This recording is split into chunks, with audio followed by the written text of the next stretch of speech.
why isn't Greg Berlanti or like Yeah, Shonda or Ryan or it's coming. Taylor? I think it's coming. I think that they're going to Mhm. get a little more squeezed. You know, we got squeezed a little earlier because we're not as popular as them. And then they're going to feel the squeeze eventually. And they're going to get frustrated and they're going to look to alternative sources. It happened organically in the independent film movement in the 90s. People Right. were just driven there because of the nature of the studio system. It's just like they just wanted to make Forrest Gump. And so they drove them somewhere else. Right. So this is going to start to happen organically in television. And the good news that's on our side is because the streamers and the networks are fearful because they're reducing what they're making. In the next couple of years, they're going to turn around and be like, oh shit, we don't have anything to put out. Oh, And when we can be there for them and say, here are 6 episodes of a first season of a television show, they're done. You can air these next week. yeah.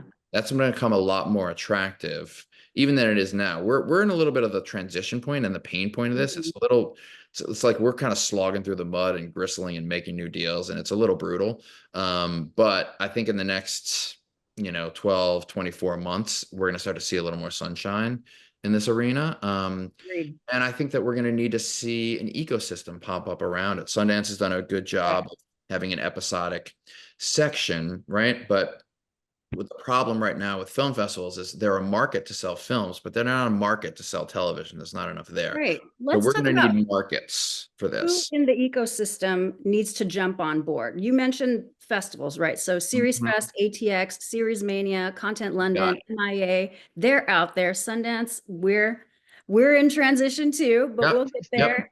No, I And mean Sundance showed our stuff and South by showed our stuff. We went to Series Fest and we've gone to ATX and we're in conversations with all those people that, yeah, somebody's going to have to make some moves, and this is part of what's required is, and it might be us coming up where we say, you know what? We're not going to send you the links to this buyers to buy it online. If you want to buy this, you got to come down to ATX Festival and you got to be there. yeah, And that's you what got to started hold happening with that. Sundance and it forced it, Mhm. and it creates a sort of Right. preciousness around it. So we're going to need a little bit of that fabrication to make it work. And the streamers and networks, who else, how can they start, how are we going to manifest that they are Yes. now hire more acquisitioners, hire more, what is it, brand partnership divisions, or Yes. what do Yes. they Mhm. need to start implementing for the 2 years when every filmmaker on this collab event Yes. is ready to go? Great What's question. got to be Great in question. place? Who's going to show up? So there's one thing that's really interesting that is happening right now is that in the independent film, there was in the 90s a little bit of a resistance of the executives to go to Sundance and buy these already made movies and have them be successful. Because what does that mean? It means it negates their jobs developing those films and it means they become obsolete, right? So television executives, it's not actually in their best interest in some ways to go find a TV show that's already been made and air it on the network because their worth is I use my creative skills to develop this material and make it a success, right? So what happened is there was a bifurcation in the film business of these are development executives and these are acquisitions executives, right? We have acquisitions people in TV, but it's mostly buying old Seinfeld episodes or buying old Yeah, episodes of Friends. We need acquisitions libraries. executives who are ready to go out and buy newly made TV series at a price where they can take risks on them, where the content is edgy, the content is not straight up the middle, just like the independent film scene, and know, all right, 3 out of the 4 of these that I bought are going to be good, well-reviewed content and added value, but they're not going to break out. But that fourth one is going to be our baby reindeer. And that's why we're going. And so that we're going to need more of that. Mel, anything to add on that? Who needs to show up for you on the industry side? I mean, I think that's it, and I think what Mark was saying, it's, all these TV festivals are amazing, but there's no infrastructure there. And so we do need to build that up. And like Mark said, I think the creatives need to get a bit more involved in that acquisitions side of things. Yeah. And it was Yeah. sad last year, Warner, they shut down Stage 13. I felt like there was a lot of incubators for filmmakers. Universal had a Mhm. short film festival. Yes. How do you guys feel about that? Is there a need, you think, to return that in the next iteration, or do you think that just the TV festivals themselves or other orgs or Yeah, co-op? I mean, it's, look, there's so many gaping holes in our industry in terms of, and I don't know how to plug all of them. I feel like, talking a little bit more about this one particular gap of independent TV and focusing here is probably, best suited for this Zoom. Otherwise we'll be here for, 5 hours, which I'm down for. But I do feel like to your question of how can we best, support this sort of burgeoning movement that we're trying to spearhead a little bit. I do think that one of the things that we're going to see, and I think we should see more of, is that the independent film financing companies, it's no secret to them that those movies are not selling for the profit margins that they used to sell. Right. And less of those movies are going to Focus Features and Fox Searchlight and winning Academy Awards to then come back and justify that. So they got to figure out where they're going to go. And we're talking to a lot of those companies, and I want to invite those companies to show up and say, listen, you know what? You were going to spend $20 million on this movie. What if you spent $20 million on a whole series of television? Here's the good news is it can be intensely more lucrative for you. Right. Ad sales alone. But then here's the great part is like a movie just usually ends. A TV series has the chance to go on forever. So you invest in this and then you get an EP credit and then you get a little fee of every episode produced after this for free because you came in on it. So to me, it's not just good for the creative environment. It's not good for all of our spirits and our souls. It's actually good business. And do you think agents need to also be on board for this to take place? Because some agents are out there like, just take the money, just sell that, set it over there and let it live over there. Do you think we need a I mean, shift? our agent at CAA, Kevin Crotty, has been at the forefront of this with us. And he's kind of known as the mastermind of these plans, and he really is helping to pave the way. And people are definitely catching on to it. But I do want to just not just be like, completely simplistic and reductive. There are times when it really makes sense for someone to take the gamble and sell their script and be in development. Because I remember getting out of Sundance at 27. I had no money, and Universal offered me a blind script deal. And there was, part of me that was thinking like, man, should I like save this script? But like, no, I needed $50,000 so that I could live.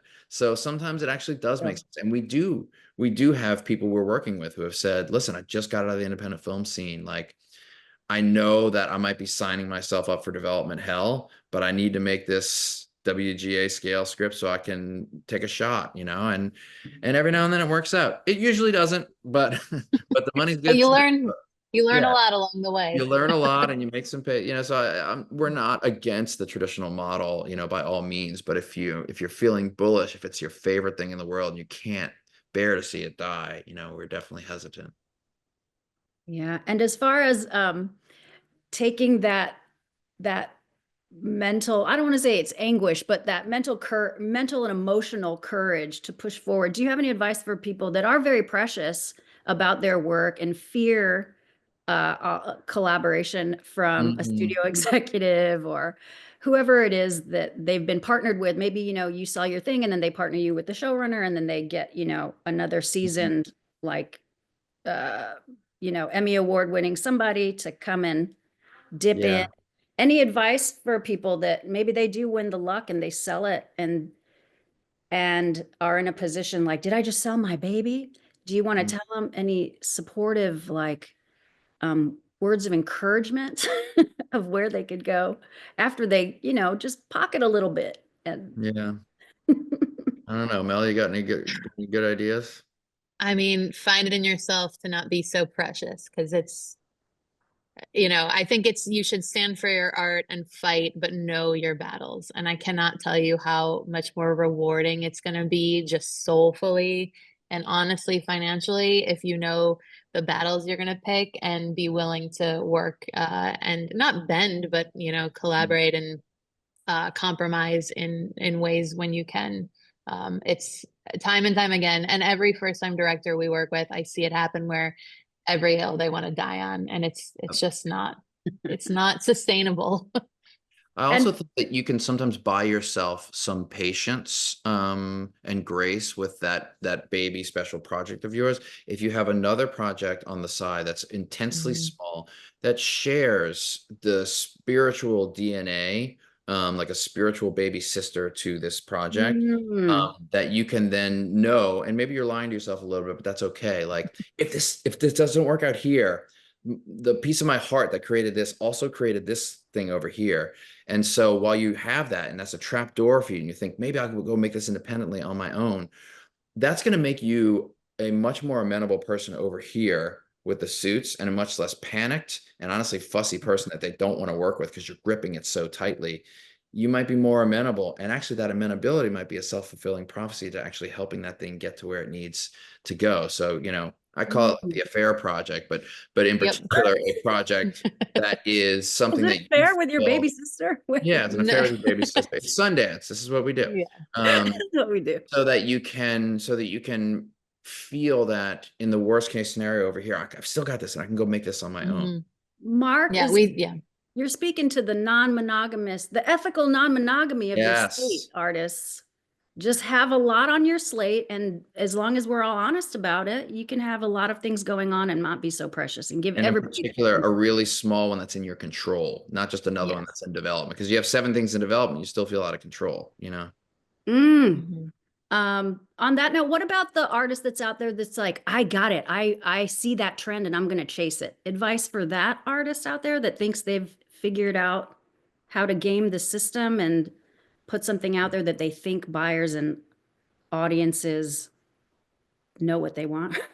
Yeah, I would think about the price that you can make this with, whether it's your own money or whether it's someone else's money, that if it doesn't light the world on fire, isn't going to kill you so much that you can get back on your feet and learn to fight another day. I would Mm. think about that, it's no longer, 1990 in the film game, where if you don't get into Sundance and you don't sell, to one of the big major studios, then you're a failure, because our self-distribution options are getting much better. The ability to raise some funds and buy digital ads and target your right audience and build a community on places like Seed and Spark that will help you raise the money, but at the same time, be a supporter of your film when it's time to come out. The self-sustaining distribution strategy is getting more and more interesting. And the truth is, I'm actually not at an expert to speak on that, because we're just scratching the surface ourselves. There are a lot of people who are a lot smarter at doing that, but yeah, the traditional dream is not the only way. Mhm. Yeah, and I think as you're building specifically episodic, the thing to keep in mind, like it's a sweet spot if you can end, like if you create a season 1 and you can end it in that sweet spot where it could be a mini series or there's a lot of potential for ongoing, and don't get attached to either and be really Yeah. open. And it becomes a more enticing quote unquote property then. And let's do a quick weeds help here on that, to that point, because I'm glad Mhm. you're getting into the weeds for a second. Keep your episodes really, really short, like 21 and a half minutes, because in international sales markets, they might want to insert commercials, or in here, they might want to, and figure out if there's ability to quote unquote make clean versions of those that can also help you sell in ancillary markets. That will also help you with a backdoor plan. You really only need a minimum of 6 episodes, and I wouldn't encourage you to make too many more if you're making a first season on your own. And then if you're doing the math, 6 21-minute episodes, that's 126 minutes. If you're not able to sell it as a series because there are fewer buyers out there, there might be a way for you to posthumously turn that into an independent film, where a little less lucrative, but more festivals, more avenues to take it, and more buyers and stratas of them. So you get 2 bites at it.